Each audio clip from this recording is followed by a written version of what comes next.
8 AM. Bitin pa yung tulog ko, pero gumising na ako para bumili ng agahan. May 4 na convenience store malapit sa hotel, kaya mukhang hindi ako magkakaproblema sa pagkain. Pwede din pala inumin yung tubig sa sink sa kubeta.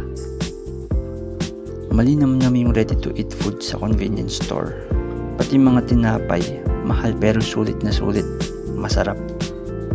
Siyempre, malinis at komportable yung CR. Pindot-pindot lang sa inidoro.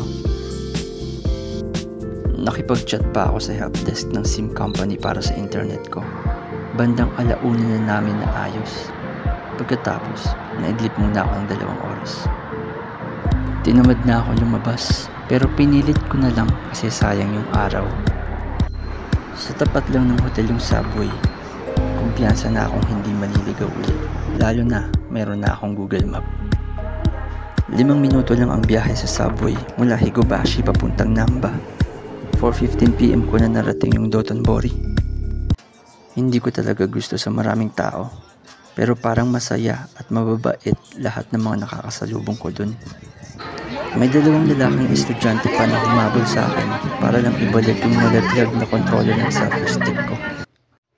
Malamig yung panahon, kaya para mainitan, nagramen muna ako sa isang restaurant. Pagkatapos kumain, gumala uli ako. Pumasok ako sa mga cool na arcade at slot machines. Bago umuwi, namalengke muna ako sa Dotonbori. Pagbalik sa hotel, pumasok ako sa common bath area. Subukan ko sana maligo doon, kaso hindi ako komportable, lalo na nung nakita ko yung puwet ng isang nakahubad na manong.